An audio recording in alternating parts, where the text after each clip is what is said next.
Vamos ler um texto da Palavra de Deus. Um texto da Palavra de Deus que está no livro de Mateus. E quem é que se recorda que o nosso tema desta semana, que está a terminar... Como é que se chama o nosso tema desta semana que está a terminar? Tem a ver com o acesso ao sobrenatural. Amém? Glória a Deus, é isso mesmo. Então lemos com o favor de Deus neste texto maravilhoso que está aqui em Mateus capítulo 12.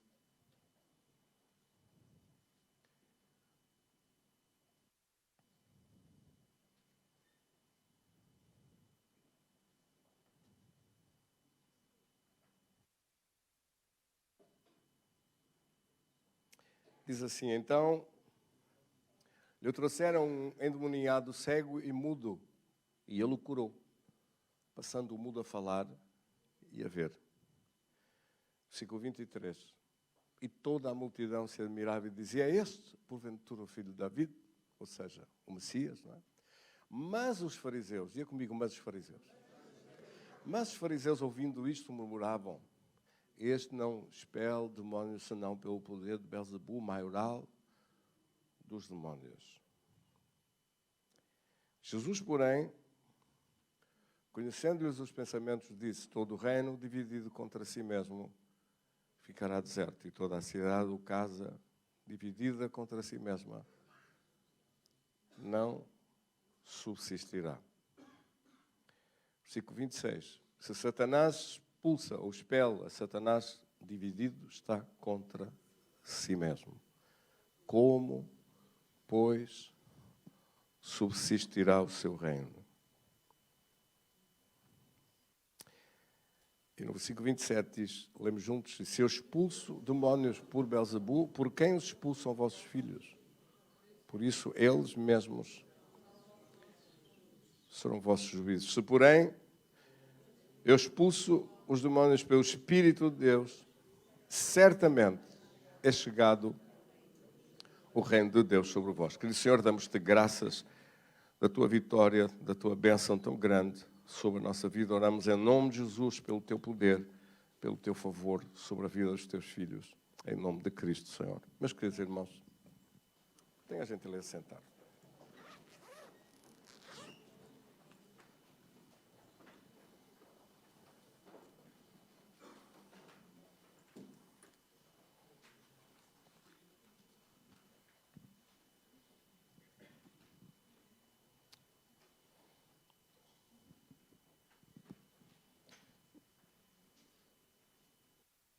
Estudamos nós juntos acerca do acesso ao sobrenatural.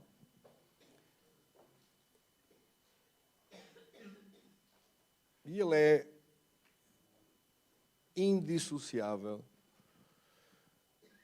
da afirmação de Jesus em João capítulo 14, versículo 6. Jesus disse, eu sou a verdade, o caminho e a vida. Ninguém vai ao Pai senão por mim.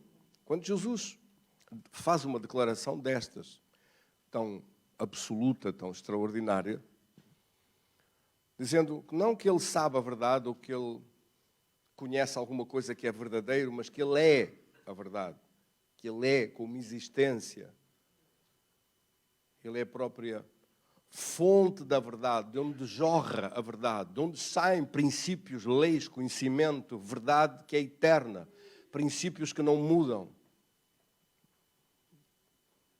que são autênticos, verdadeiros e que são perenes, que não acabam, não se transformam, não evoluem. Deus é perfeito, não evolui, Deus não tem evolução.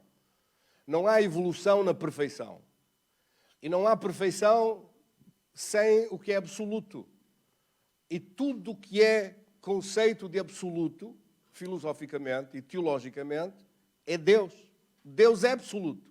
Deus é absolutamente justo. Deus é absolutamente perfeito. Deus é absolutamente sábio, sabedor e conhecedor de tudo. Deus é absolutamente belo, a beleza de Deus. Deus é absolutamente a fonte da bondade, de onde vem todo o amor, de onde jorra toda a bondade, de onde sai tudo o que é belo, tudo o que é maravilhoso e extraordinário. Você não encontra ninguém, toda a fonte de amabilidade, de gentileza, de delicadeza vem de Deus. Tudo o que é perfeito e maravilhoso vem de Deus. todo o dom perfeito, diz a Escritura, provém dele. Se nós temos como seres humanos um senso de justiça, isso foi-nos colocado dentro de nós quando Ele soprou do seu Espírito, quando Ele colocou, ou seja, essa imagem, esse valor figurativo de soprar para dentro, é colocar dentro de nós, é transferir para nós do ADN divino para nós. É tirar de dentro dele e colocar em nós.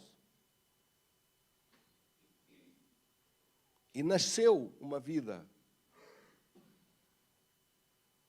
Quando sai de um homem e coloca dentro de um útero de uma mulher, uma essência sai de um homem e coloca-se ali dentro, vai nascer uma vida. É colocada a vida. Quando Deus faz isso, quando Deus faz aparecer em nós a sua própria natureza divina, nós nascemos como filhos do Deus Altíssimo. E quando no princípio nós fomos feitos e fomos criados imortais, perfeitos. Não havia morte, não havia sofrimento, não havia doença, não havia mal. E nós fomos criados perfeitos. O corpo que nós tínhamos não era parecido com este, era um corpo no aspecto semelhante, só que era imortal. Não tinha defeitos, não havia sofrimento, não envelhecia, não se estragava, não havia morte. Essa é uma das causas de Jesus ter que vir cá, porque Ele veio para destruir a morte que estava nesta carne e a morte que estava em nós, Ele veio vencê-la. E quando Ele ressuscitou ao terceiro dia e apareceu de novo, apareceu com um corpo novo de glória, resplandecente. Os discípulos perceberam que era Ele, viram que era Ele, mas estavam assustados porque havia diferenças. Aquele corpo era diferente, resplandecia. Além disso, a casa estava fechada, por amor de Deus. As portas estavam fechadas, as janelas estavam fechadas. Por onde é que Ele entrou? E depois, para Ele os acalmar, pediu da comida que eles estavam a comer e comeu. Quer dizer que o corpo novo que você vai ter, também come.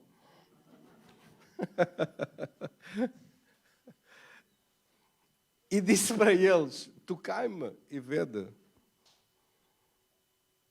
Porque eles estavam a cismar, é um espírito. Não é, tocai-me e vede. Tocaram e viram, palparam, agarraram, é carne. Olharam para as mãos, viram um buraco nas mãos, a ferida do lado. E depois contaram. Há um personagem muito conhecido na Bíblia a quem eles contaram, que não acreditou. Quem é? Tomé. Quando eles disseram, vimos ao Senhor, vimos a marca nas suas mãos, vimos o seu lado. E ele respondeu o quê? Está em João no capítulo 20. Se eu não puser os meus dedos nesse buraco das suas mãos, e se não colocar a minha mão nessa abertura que está feita do lado, não vou acreditar.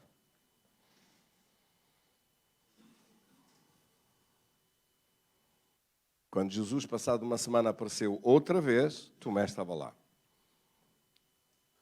E Jesus respondeu, paz seja convosco. E a primeira pessoa a quem ele se dirigiu, parece que tinha ouvido tudo. A primeira pessoa a quem ele se dirige é exatamente a Tomé. E faz aquela extraordinária afirmação. Tomé, porque tu viste, acreditaste. Não sejas incrédulo, mas crê. Precisaste de ver para crer. E Jesus faz uma afirmação tremenda. Diz, abençoados são aqueles que creem apenas pelo testemunho dos outros, apenas pela transmissão da palavra de outros. Abençoados são esses que creem, mesmo sem ter visto. Tu precisaste de ver para crer. Mas muitos vão crer sem nunca terem visto. A fé é você crer sem ter visto ainda. crer na sua vitória sem ter visto ainda. Crer na bênção que vem aí sem ter visto ainda. Crer no milagre de Deus sem ter visto ainda. Porque senão a fé não seria necessária. A fé crê antes. A fé vê antes. A fé não anda por sentir, não anda por olhar. A fé não anda por causa da constatação de algo físico. A fé antecipa um acontecimento. A fé é a expectativa pura daquilo que ainda não chegou a este plano físico, ainda não se vê fisicamente, mas que a pessoa tem os sintomas, tem a confiança, tem a certeza, confia no que vem e sabe que não falha.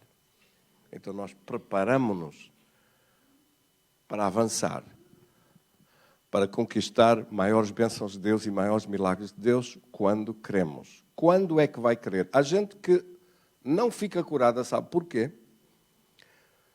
Porque só acredita que está curado quando não tem sintoma nenhum. Mas não funciona assim. Você crê hoje que está curado e ordena que os sintomas saiam. É muito diferente. Isto faz toda a diferença. Creio que estou curado e agora ordeno que todo sintoma desapareça.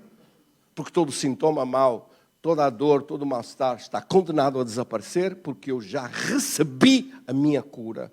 E ao receber a minha cura, ordeno que todo sintoma contrário desapareça em nome de Jesus. E a Bíblia diz que sem fé é impossível agradar a Deus. Outra coisa que o Espírito do Senhor me manda dizer é que a fé precisa de coisas. Coisas em que acreditar. Coisas, projetos, sonhos, realizações, planos. Coisas que ainda não se veem, mas que você vai ver. Coisas que ainda não apareceram, mas que você vai ver o seu surgimento. E você crê primeiro e manifesta-se depois. Isso é fé. Hebreus capítulo 11, versículo 1 diz: a fé é a certeza das coisas que se esperam. A certeza hoje, por exemplo, a certeza de estar curado hoje, das coisas que eu espero, quer dizer, das melhorias, da transformação, da mudança, do desaparecimento dos sintomas, da confiança em vencer tudo, da confiança em triunfar sobre um problema, mesmo quando ele está acirrado, mesmo quando ele está complicado, mesmo quando ele está difícil, e crer nessa expectativa de fé que a vitória é sua. Quando, olhando, visivelmente, na aparência das coisas, nada parece que a vitória surja para si. Mas você crê que a vitória é certa. E as circunstâncias mudam, os sintomas mudam, o problema desaparece e aparece a solução. E Deus faz aparecer a solução. Esta é a ação do sobrenatural de Deus. É pela fé que se vence o mundo em que nós estamos. É pela fé que nós vencemos as batalhas neste mundo em que nós estamos. 1 João 5,4. Esta é a vitória que vence o mundo, a nossa fé. É pela sua fé em Deus, pela sua fé numa palavra, para ver acontecer. Esta é a vitória que vence o mundo, a nossa fé. Você crê primeiro numa palavra e depois vai atuar, vai agir de acordo com essa palavra. Quando em Lucas, no capítulo 5, e no versículo 5, Jesus disse para Pedro, Pedro disse: Senhor, andamos toda a noite, não apanhamos nada, não pescamos nada. O peixe parece que desapareceu desse mar da Galileia. E Jesus disse para ele: mas a partir do momento em que fizeste uma aliança comigo, que esse barco esteve nas minhas mãos, agora lança a rede naquele lugar lá, no fundo, e traz uma pesca muito grande. Foi uma palavra só. Jesus deu-lhe uma palavra. uma palavra. E Pedro respondeu: não apanhamos nada, mas pela tua palavra eu vou lançar as redes. Eu vou confiar na tua palavra. E você? Vai confiar na palavra de Deus? Como é que o homem perdeu o sobrenatural de Deus? O homem perdeu o sobrenatural de Deus porque rasgou a sua aliança com Deus. Rasgou a aliança com Deus. Rasgou, entre aspas, o contrato com Deus. Deus disse: estas são as cláusulas, estes são os princípios, estas são as leis, este é o meu caminho, esta é a minha palavra, é por aqui que deves ir. Esta é a nossa relação. Eu tenho o poder sobrenatural, tu tens o poder físico sobre todas as coisas desta terra. Dou-te domínio sobre tudo, mas com o meu poder, se te desligares de mim, não tens mais poder. Se seguires outro caminho, se ouvires outra voz, se escolheres para ti o que é certo, bem ou mal, diferente daquilo que eu disser do que é bem ou mal, esse é que é o fruto da ciência do bem e do mal. É o homem escolher para si o que é bem e o que é mal, independente de Deus. Deus diz: há um homem e uma mulher. Vêm os cabeçudos e dizem: há um homem não binário, transexual, trans não sei o quê, LGBT, Q, D, R, T, C, S, T, C, I e GTS, com 2 turbos. E ninguém entende o que é aquilo.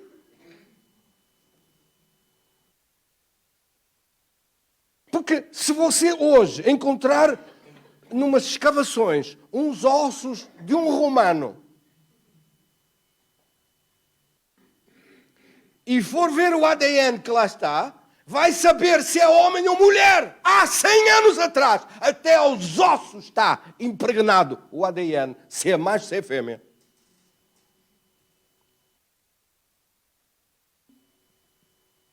Incrível, não é?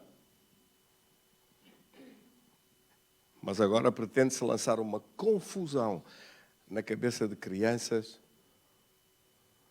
inocentes sobre quem são, sobre a sua vida, sobre o seu género, sobre a sua qualidade, sobre como Deus os criou. Já não bastava o demónio. Agora tem a ajuda da escola, do poder público, da lei, dos partidos, da Assembleia da República, de um conjunto de umas mentes tão perversas que querem destruir a próxima geração. Eu escapei disso. Os meus filhos escaparam disso. Mas a geração dos meus netos vai ter que enfrentar isto. Por isso que bom que os seus filhos, que os seus netos crescem dentro da igreja a adorar a Deus, a louvar a Deus, a saber quem são, a não ter confusões na cabeça, a saber a quem pertencem, a poder adorar a Deus, a poder louvar a Deus e não ficam confusos desde a infância, confusos desde o berço, confusos com definições de neutralidade que não existem nem na língua, nem em coisa nenhuma. Que Deus tenha misericórdia deste novo tempo. Amém, irmãos? Como é que o homem perdeu? Como é que o homem perdeu o acesso ao sobrenatural de Deus? Deus deu-lhe tudo. Deus colocou o homem acima de toda a criação. Deus colocou o homem acima de toda a obra das suas mãos sobre esta terra e deu-lhe, ao homem deu, entregou o poder para o homem. E criou-nos um pouco abaixo de Deus.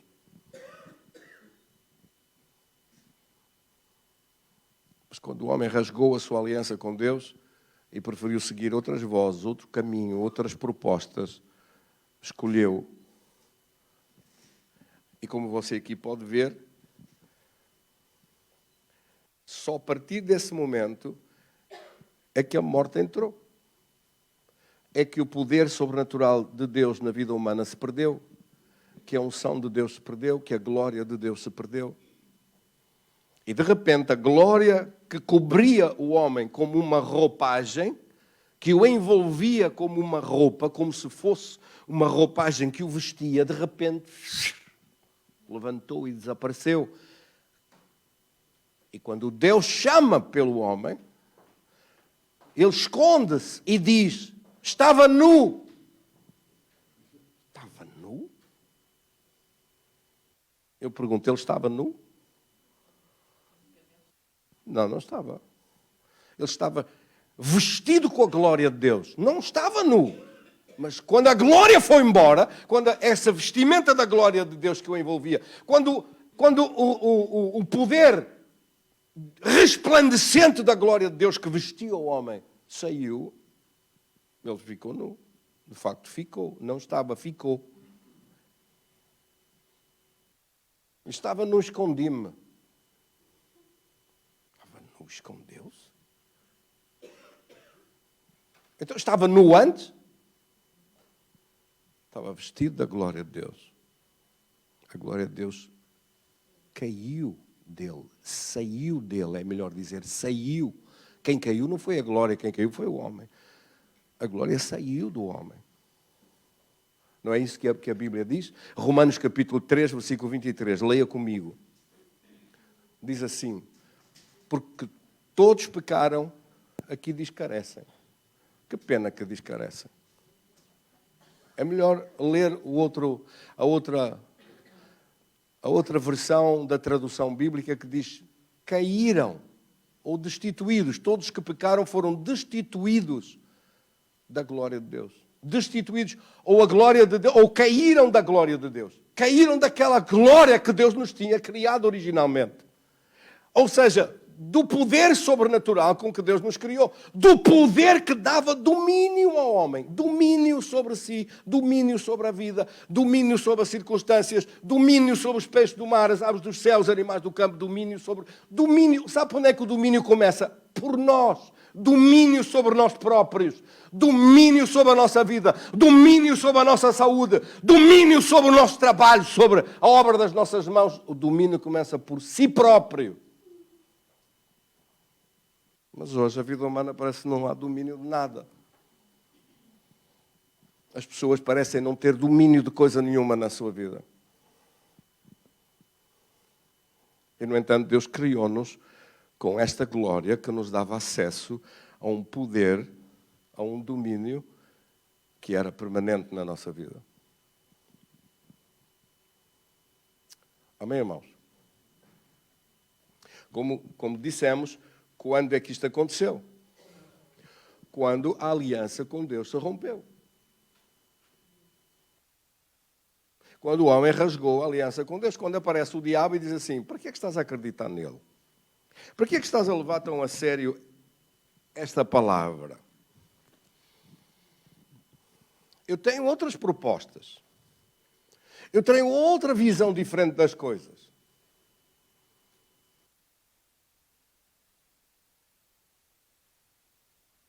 Se você sabe a verdade, para que é que precisa de outra opinião? Se sabe o que é justo, para que é que precisa de outra versão? Se sabe o que é perfeito, para que é que quer ouvir o outro lado, o imperfeito? Se sabe a verdade, para que é que quer ouvir a mentira? Se sabe o que é absolutamente reto e justo, para que é que quer ouvir o errado? Quem é que me entendeu? Porque no mundo espiritual, e eu tinha um dos professores lá em Suíça, quando estudei lá, que tinha a mania de vir para as aulas e dizer: não há perfeição em absoluto. Quando eu aceitei Jesus, dei-lhe naquela cabeça que me consolei. Tantas vezes o ouvi falar aquilo. Não há perfeição. Nós caminhamos. rumo à perfeição, mas a perfeição não existe, a perfeição não existe, a perfeição não existe. Eu disse, isto é fulano, quando aceitei a Cristo e descobri que a perfeição é Deus. Quem deu a aula fui eu, glória a Deus. A perfeição existe sim. A perfeição é Deus, a perfeição é o absoluto de Deus. Nós não temos perfeição em nós próprios, mas nós buscamos refletir na nossa vida essa perfeição que vem dele. Amém? Nós não temos luz em nós próprios, mas queremos refletir a luz que vem dele. Glória a Deus! Nós não somos o caminho, mas queremos seguir o caminho que é ele. Nós não somos a verdade, mas queremos viver a verdade que é ele.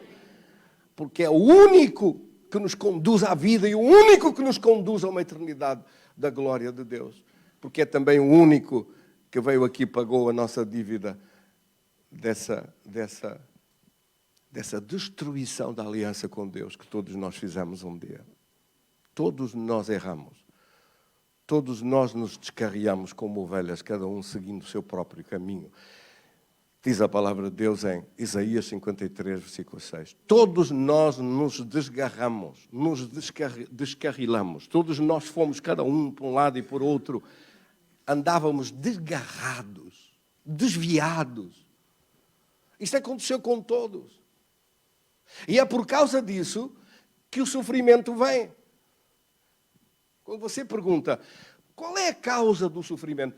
Por que a razão do sofrimento? Tantas vidas, tanta dificuldade, tantos caminhos cheios de tribulações, tanto mal que vem para destruir, tanta opressão, tanta angústia, tanta doença, tanta morte. Qual é a causa? A causa número 1 é essa.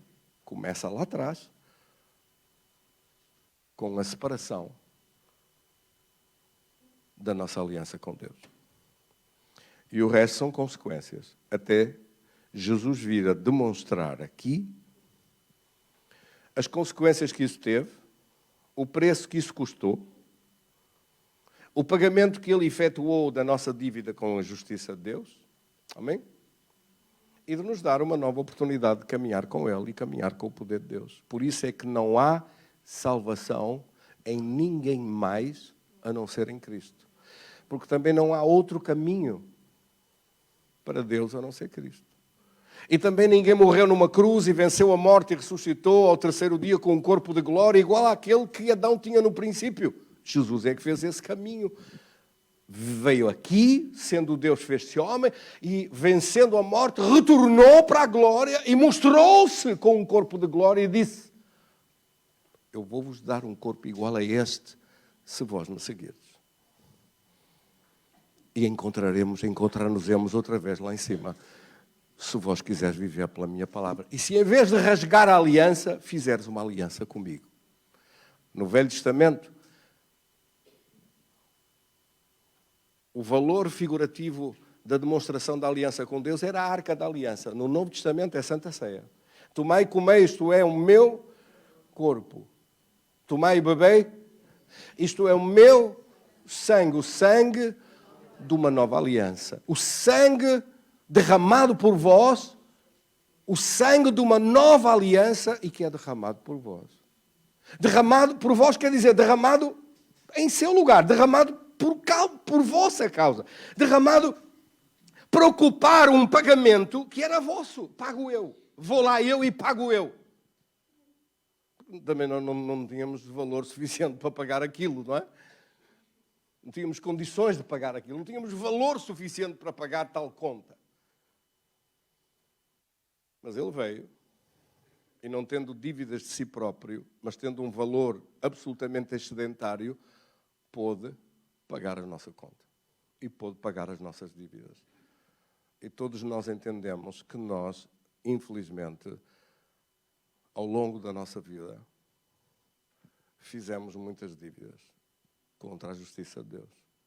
E quem disser o contrário é um perfeito inconsciente, ou ignorante, ou um perfeito idiota.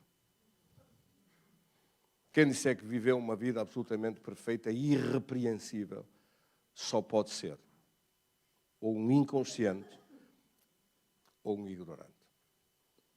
Amém? Todos nós erramos, diz a Escritura. Mas Jesus fez que sobre ele viesse a nossa culpa e a conta fosse posta no nome dele, para que nós ficássemos livres. E por isso ele é o Cordeiro de Deus que tirou o pecado do mundo. Damos um aplauso para esse Senhor maravilhoso. Amém! Glória a Deus!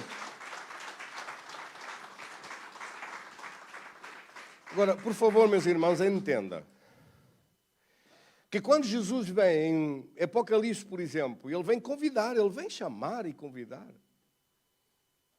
Em Apocalipse ele diz, eis que eu estou à porta e bato. Apocalipse 3:20. Eis que eu estou à porta e bato. Se alguém abrir a porta, ouvir a minha voz e abrir a porta, eu entrarei até ele, entrarei em sua casa e cearei. Lá está a ceia. Entrarei para haver uma ceia entre nós. Esta ceia é a ceia da aliança. Amém? Em João 7:37 ele diz, quem tem sede, venha a mim. Vinde a mim. Amém? Vinde a mim, vós os que tendes sede, vinde. Chama, convida. Deus convida. Olha se o diabo convida. Olha se a doença convida. Quem quer uma doença? Não, não é assim. Ataca com a doença. Ninguém o quer, mas ele intromete-se em tudo, o bicho. Então, a diferença destes dois reinos é absoluta. Um é um intruso, como um salteador que aparece.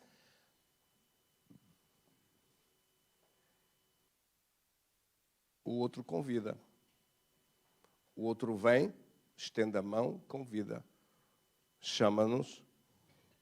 Vinde a mim. Amém? Mateus 11:28. Vinde a mim vós todos, que estáis cansados e oprimidos, e eu vos aliviarei. Olha se o diabo diz isso. Pelo contrário, eu ponho-vos cargas em cima. Carrego-vos com doenças, carrego-vos com aflições, carrego-vos com angústia. Mas por que acontece isso? O erro principal, a pessoa não seguir a direção de Deus, não seguir as instruções de Deus. Vivemos numa carne teimosa, que teima em fazer o que quer e lhe dá na real gana, que teima em fazer a sua vontade à sua maneira e querer viver tudo da sua forma. Esquecemos daquilo que Jesus disse. Mateus 7:21, nem todo o que diz Senhor, Senhor, entrará no reino dos céus, mas aquele que faz a vontade de meu Pai que está nos céus. Amém, meus queridos irmãos? Repare que este mal espiritual que você vê aqui neste homem, cego e mudo, que ficou a ver e ficou a falar, no versículo 23, a multidão toda viu isto, ficaram admirados, ficaram maravilhados com um milagre tão extraordinário. Aquele mal saiu, Jesus não lhe deu um comprimido, não lhe deu uma pastilha, não lhe deu um xarope, não lhe deu nada. Jesus ordenou que aquele mal saísse, ordenou que aquela opressão espiritual fosse expulsa da vida daquele homem, ordenou que ele ficasse livre. E aquele mal saiu. Aquela escravidão terminou. Jesus trouxe outra vez o poder que nos livra de toda a escravidão. E essa é uma escolha nossa.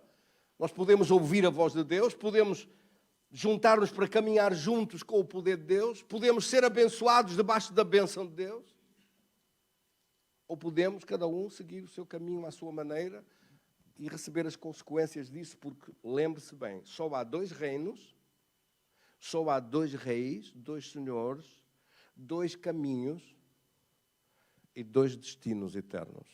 Eu vou repetir esta frase que é muito importante. Só há dois reinos, só há dois senhores, dois reis que querem reinar sobre a nossa vida. Espiritualmente, no mundo espiritual, só há um lado ou outro, não há mais nada. Só há dois caminhos. Jesus disse que um caminho é estreito e outro caminho é largo, que uma porta é estreita e outra porta é larga, e que o caminho com a porta larga e com o caminho largo conduz à perdição. Mas um caminho de uma porta estreita e um caminho que é estreito. Sabe porquê que é estreito? Porque nós temos que ir a caminhar com obediência. A caminhar, a fazer a vontade dele e não a nossa. A nossa maneira não há. Cada um vai à sua maneira, vai à larga. Não existe essa largueza. Existe um caminho que é apertado, que é estreito, mas conduz à vida. Ou seja, essas decisões são decisões que têm consequências eternas. São decididas agora, mas a consequência é eterna. Tem consequências já agora, enquanto vivemos. Ouvir Deus ou não ouvir Deus. Seguir a instrução de Deus ou não seguir a instrução de Deus.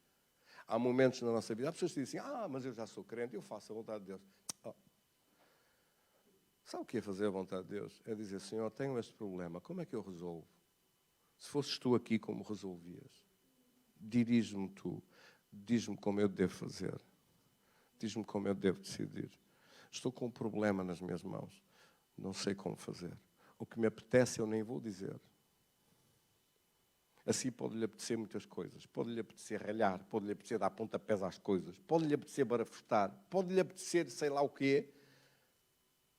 Mas será que tudo isso que lhe apetece é de Deus? Pode ficar ofendido com alguma coisa, pode ficar magoado com razão ou sem razão. Às vezes até por um equívoco. Pode ficar, sei lá, qualquer coisa que aconteça. E a pessoa vai fazer o quê? O que é que eu faço? Como vou agir? Mas, quer dizer, irmãos, este não é um trabalho que uma pessoa faz uma vez. Este é um TPC. É um trabalho de casa. É um trabalho diário. É um cuidado e uma atenção diária que nós temos de ter com nós próprios. Conosco próprios. Com atenção sobre nós. Como vou decidir? Como vou fazer? Vou seguir as instruções de Deus. O que é que Deus diz na sua palavra? Como é que eu devo agir? A Bíblia diz, por exemplo, irai-vos e não pequeis. Não se ponham sol sobre a vossa ira. Outra parte da Bíblia diz, sede prontos para ouvir, tardios para falar e tardios para irar, zangar. Zangue-se tarde, fale tarde, mas ouça primeiro. Ouça com atenção.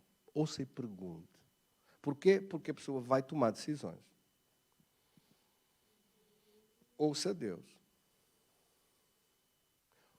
Pergunte. Deus deu-nos 2 orelhas e uma boca. Ou seja, nós devíamos ouvir, no mínimo em dobro, daquilo que falamos. E há gente que é o contrário. Fala pelos cotovelos, já não fala só pela boca. Fala por 3, por 2 cotovelos, pela boca e, para ouvir, ouve só pelas fossas nasais. Quer dizer, ouve contrariado. Ouve por um sítio que não era próprio para ouvir. Não quer ouvir nada. Eu não sei se já lhe aconteceu isso. A mim já me apeteceu não ouvir nada em certos momentos. Nem mais uma palavra eu vou ouvir. Jesus. Deus tenha misericórdia de nós. Este é um aperfeiçoamento diário da nossa vida, de transformação, de mudança, de busca do poder de Deus, de domínio próprio, de controle sobre nós próprios, de controle da nossa carne, de controle do nosso poder explosivo. Você sabe o que é um poder explosivo? Você nunca explodiu com nada e depois foi apanhar os cacos? Todos nós precisamos muito da graça de Deus. Há aqui 3 grupos nesta palavra. Há Jesus e a vítima, que nós já entendemos quem eles são. É o homem que está escravizado por um poder maligno que reduziu a sua capacidade. Reduziu porque ele não fala e reduziu porque ele não vê. Ou seja, se o diabo puder, ele reduz a sua vida. Reduz para alguma coisa que não devia ser, reduz nas suas capacidades, reduz na sua saúde, reduz nas suas finanças. Se ele puder, reduz o seu potencial, reduz. O diabo é especialista em reduzir, minimizar. E por isso é que ele fala muitas vezes pela boca de pessoas, diz, não vale nada, não prestas para nada, não serves para nada, não chegas a lado nenhum, não vais fazer nada, não sei o quê. Porque é só para atrasar, percebe? Não percebeu? O que é que eu repita tudo? Ele usa alguém para isto. Não vai conseguir, não vai fazer, não vai dar certo, não vai, eu não... Essa palavra não vem de Deus. Tudo o que reduz o seu potencial, tudo o que reduz a sua vida, tudo o que quer dizer que você não serve, não presta, não vale coisa nenhuma, não vem de Deus. Portanto, se você disser isso de mim, isso não vem de Deus. E se eu disser isso de si, isso não vem de Deus. Quem é que me está a entender?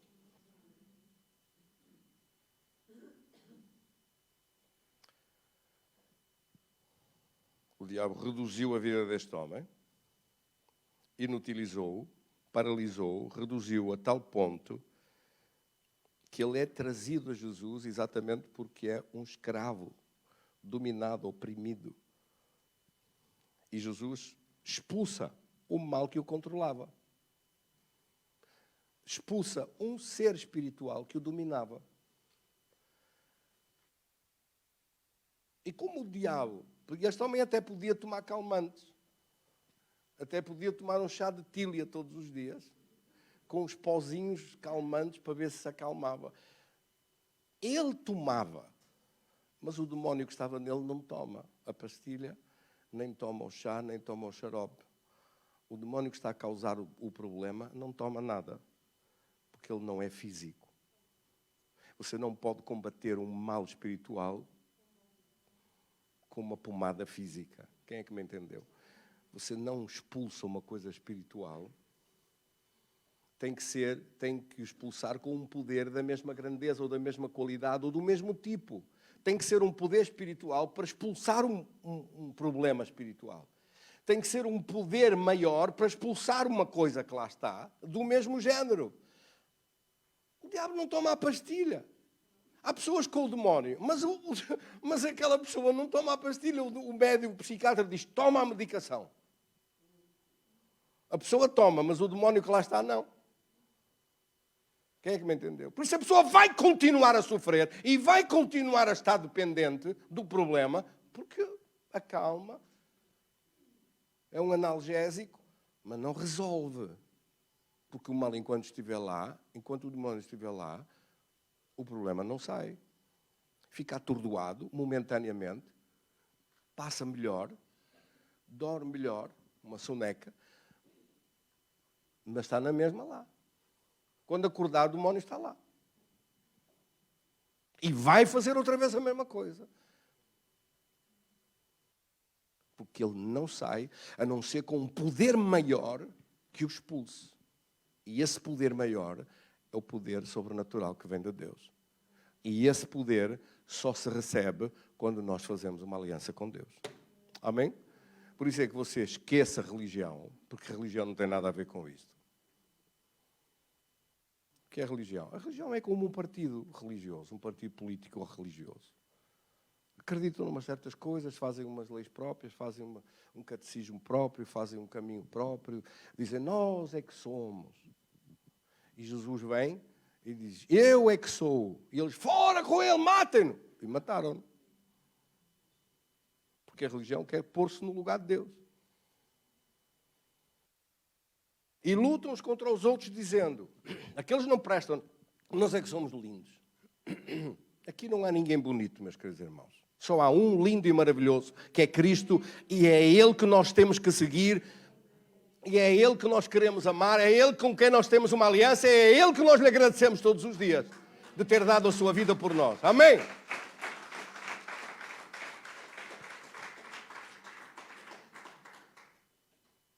O mal entrou, ele não sai com nada, a não ser nenhuma das suas opressões, nada da sua escravidão, Nada do seu sofrimento sai, a não ser com o poder de Deus. E por isso é que quando você e eu fazemos uma aliança com Deus, nós demos o primeiro passo para ter acesso ao poder sobrenatural. Amém? E quando alguém lhe perguntar assim, mas afinal, e então? E porquê é que a humanidade sofre tanto? E porquê é que tanto sofrimento? E porquê é que tanta coisa? Olha, faça uma aliança com Deus e começa a diminuir tudo. Enquanto não fizerem aliança com Deus, o diabo tem direito. Porquê? Porque a pessoa, ao rejeitar a aliança com Deus, está a fazer uma aliança com o outro. Porque como não existe outra forma de o fazer, não há neutralidade, ou é uma coisa, ou é outra. Dizer, não, eu não vou querer nada com Deus, mas também não quero nada com o diabo, isso não existe. Porque ao dizer não para Deus, já disse sim para o outro lado. E o diabo não se importa, ele não é esquisito. Ele aceita o mesmo assim que você não acredite nele. Fé é só para o céu. O diabo não precisa que a pessoa acredite nele. Muita gente diz, mas eu não acredito no diabo. Portanto, não acredito no diabo, ele não existe. Faz-me lembrar aquele tipo de animalzinho das savanas que enterra a cabeça num buraco e assim o leão não o vê. Porque como ele não vê o leão também não vê ele.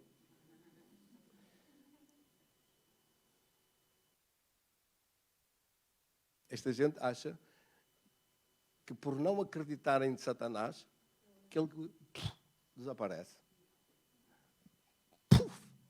É uma magia.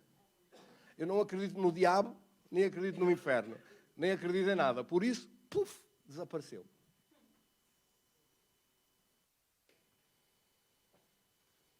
Vamos lembrar o Guerra Junqueiro, quando o Papa excomungou e mandou uma encíclica dizendo, esse homem está excomungado. E ele foi à janela, tirou a pistola e deu um tiro. Pum! Disseram os outros, mas o que é que tu fizeste? Eu matei o Papa. O que ele está a dizer é, valeu tanto o papel dele como o meu tiro. Valeu a mesma coisa. Vale nada.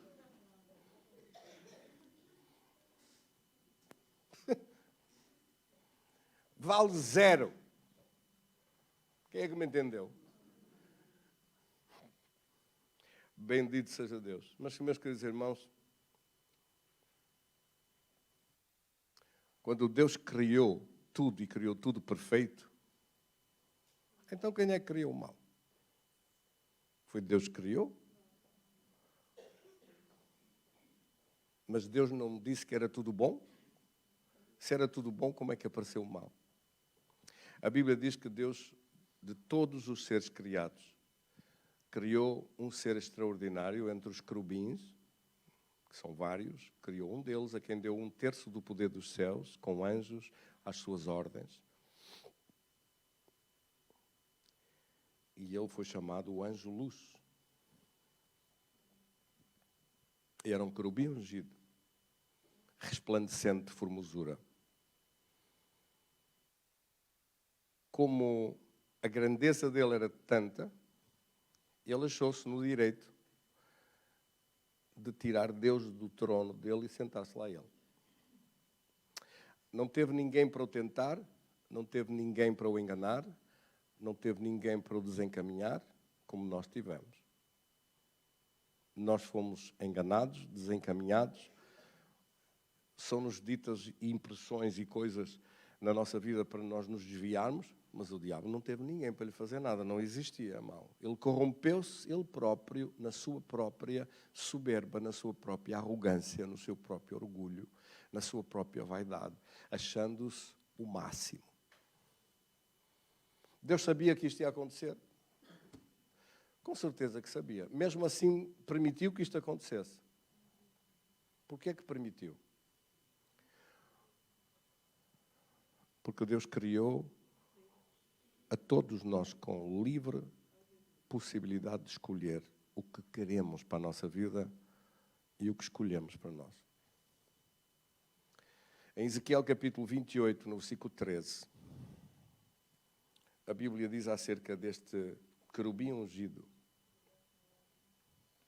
You stay with your coming, Ezequiel, onde é que está?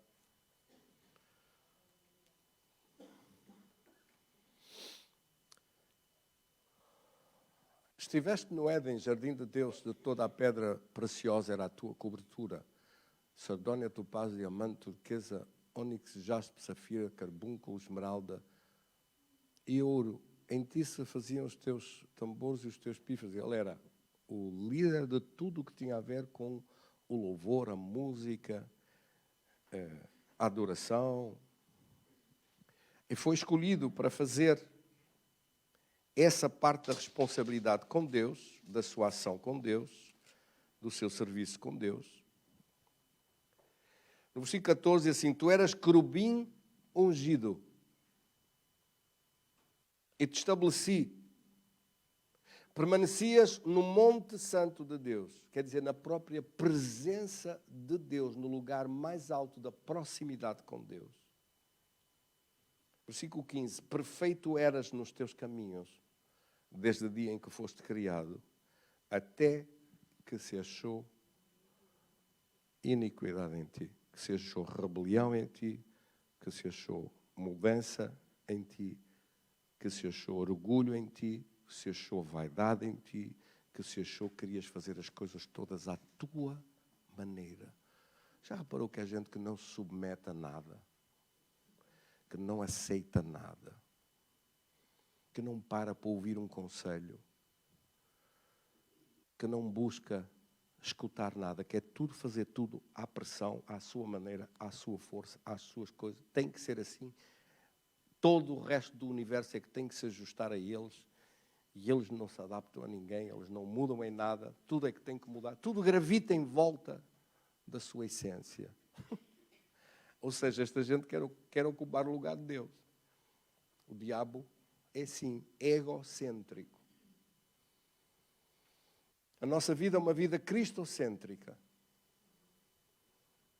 Mas o diabo despertou na humanidade o egocentrismo. Viver em função exclusiva do seu próprio eu, da sua própria vontade e não da vontade de Deus. Cristocêntrica. A nossa vida é chamada para ser uma vida cristocêntrica, centrada em Cristo, centrada na vontade de Deus e não superior à nossa própria. Não estou a dizer que nós não temos que ter vontade. Pelo contrário, nós temos que ter uma vontade forte e poderosa. Só que ela tem que ser uma vontade ligada com a vontade de Deus. Amém? Não pode ser a nossa vontade contra a vontade de Deus. Por causa disto, a Bíblia diz que na multiplicação da sua violência, do seu pecado, da sua arrogância, e levou-se o seu coração, versículo 17, e levou-se o teu coração por causa da tua formosura, corrompeste a tua sabedoria por causa do teu resplendor, e eu te lancei por terra, diante dos reis te pus, para que te contemplem. Deus retirou dele toda a beleza que tinha posto lá, toda a sabedoria que tinha posto lá. E o diabo fica sem nada de Deus nele, apenas com o que ele inventou. A mentira, o ódio, a raiva, a revolta, a injustiça, a falsidade, a deslealdade, a maldição. Tudo o que está agora nele é a completa ausência de Deus. Deus retirou dele toda a beleza, toda a bondade, tudo o que tinha posto lá, Deus tirou. Sabe porquê que é isto? É que todos nós temos que ter muito cuidado com isto. Tudo que Deus coloca em nós, quando nós lhe viramos costas, ficamos sem nada. E ficamos ligados ao outro lado. Porque tudo o que veio dele. Ai de nós, se a sua presença sair da nossa vida.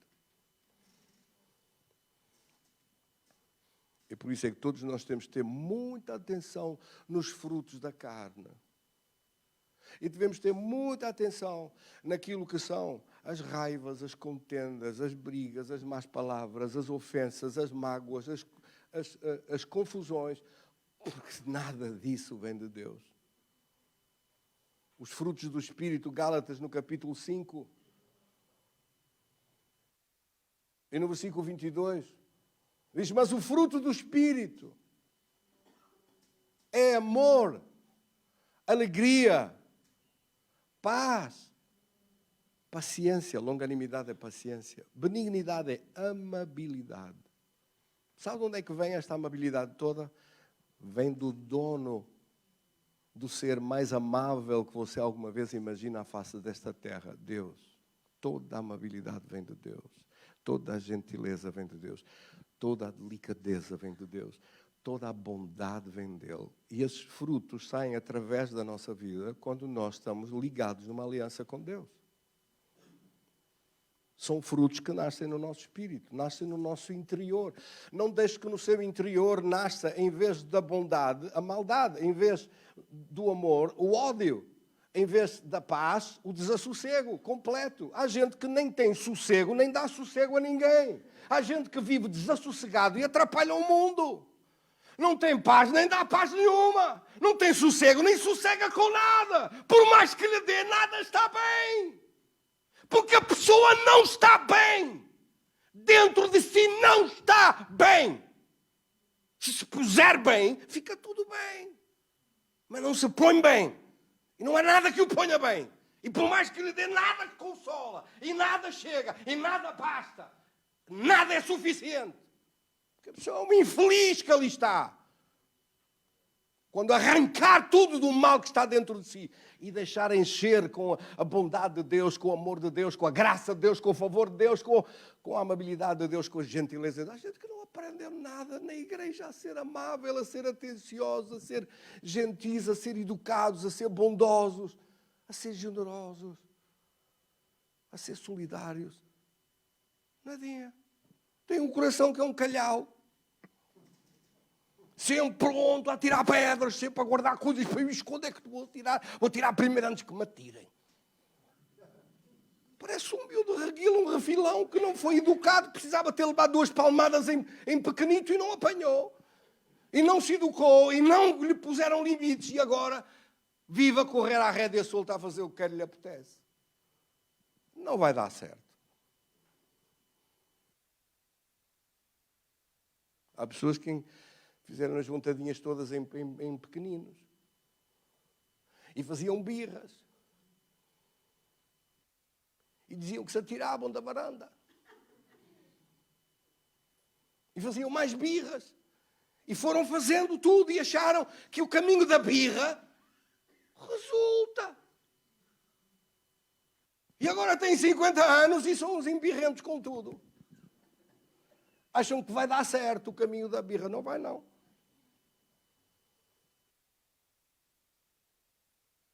Ficaram completamente desnorteados. Um desses dias, uma pessoa que eu conheço disse que chegou um casal com uma criança e a criança estavam a experimentar um carro e a criança foi para dentro do carro. Depois foi e mudou para outro carro. Depois foi e disse que queria ir no outro carro. E o pai e a mãe olhavam um para o outro. Iam falar com a criança para tentar convencer o reizinho de que ele não podia proceder assim, que não era lindo. E ninguém lhe agarrou assim para um braço e disse assim, vens para aqui e faz o que te mando. Não, não se pode. Traumatiza o bicho. Mas aquele bichinho pequenino vai crescer um dia e vai arrancar uma orelha da mãe e do pai, um nariz, e vai-lhe dar duas pancadas na cabeça de um e outro e vai dizer assim, fizeram de mim um criminoso, fizeram de mim um bandido, porque me fizeram todas as vontadinhas e não me puseram limites na minha vida.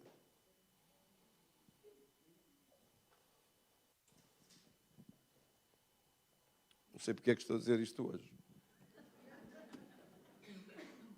A sério, não sei porque é que estou a dizer isto hoje.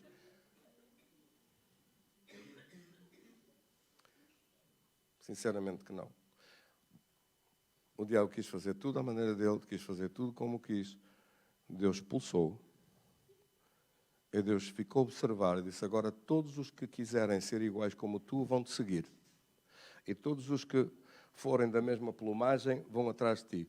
E todos os que quiserem ter o mesmo percurso vão ficar como tu. E deixou que a humanidade escolhesse. E Adão escolheu. E hoje há muita gente que escolhe. Escolhe mal. Escolhe seguir uma voz que não é voz de Deus. Seguir uma palavra que não é eterna. Seguir leis e princípios que flutuam com as modas. Seguir caminhos largos que não valem nada. E depois sofrer as consequências das suas próprias decisões. Tudo à sua maneira. E se perguntar num inquérito por cidades, o que é Deus para si? A pessoa responde na sua maior parte, eu cá tenho Deus à minha maneira. Mas isso é uma inversão completa da própria palavra de Deus que diz: façamos o homem à nossa imagem e à nossa semelhança. E aparece agora um pirralho de um ser humano. Vira-se para o Criador e diz assim: vou fazer Deus à minha própria imagem e à minha maneira, à minha semelhança, e é o que eu achar. Não achou graça? Porque é a inversão total da própria palavra de Deus. Deus diz: façamos o homem à maneira de Deus. Vem o homem e diz assim: vou fazer Deus à minha maneira.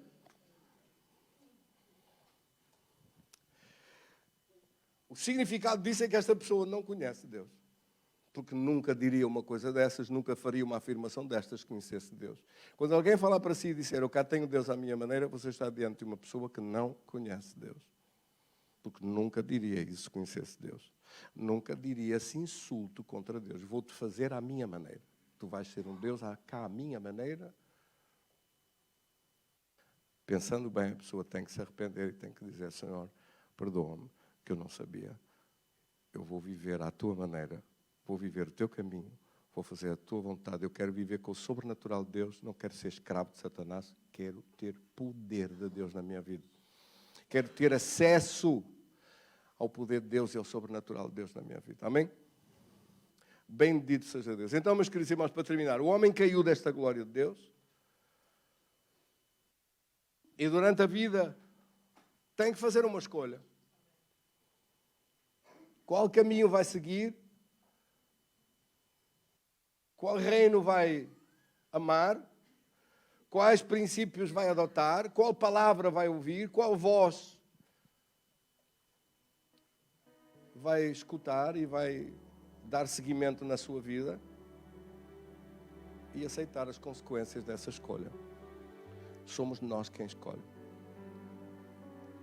A Bíblia diz exatamente isso em Deuteronômio 30, versículo 19. Escolhe, pois, entre a morte e a vida, entre a bênção e a maldição. Escolhe, pois, a vida. Deus propõe ao ser humano: escolhe. O que é que você escolheu? Quantos é que escolheram? Diga para ele: Senhor, eu já te escolhi.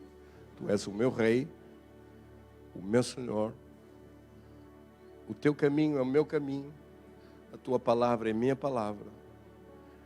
Eu faço uma aliança com Deus. Eu quero ter acesso ao sobrenatural. Eu não quero ser escravo de Satanás. Eu não quero ser dominado pelo mal. Eu quero vencer o mal com a bênção de Deus. Eu quero caminhar e seguir-te todos os dias da minha vida. Meus queridos irmãos, Jesus fez tudo para que você e eu tivéssemos uma vida ligada com Ele e abençoada com Ele. Amém? E essa é a nossa maior decisão. A maior decisão da nossa vida é não estar apenas na multidão daqueles que assistem. É não estar do lado dos fariseus que não se alegram com nada de Deus. Mas é estar do lado dos discípulos e seguir a Jesus de perto. Amém? O meu convite para todos é esse, para todos que estão aqui, para as suas famílias, suas casas, para aqueles que estão a assistir online, é que vocês sejam um discípulo de Cristo. Jesus disse: ide por todas as nações, fazei discípulos em todas as nações. Ele não disse fazei crentes, disse fazei discípulos. Discípulo é alguém que quer mais de Deus, quer conhecimento de Deus, quer bênção de Deus, quer proximidade com Deus, quer viver com Deus todos os dias, quer orar todos os dias, quer ler a palavra todos os dias, quer estudar a palavra todos os dias, quer tomar um tempo a sós com Deus para caminhar com Deus. Amém? Quantos discípulos é que eu tenho aqui? Faça isso hoje. Seja um discípulo. Tome uma decisão. A maior decisão da sua vida depois de aceitar a Cristo é ser um discípulo. Faça isso e vai ver a sua vida mudar cada vez para melhor, cada vez para mais, em nome de Jesus. Amém. Graças a Deus. Tenha a gentileza de ficar de pé. Damos um aplauso para Jesus para agradecer-lhe pelo seu amor por nós. Bendito seja Deus.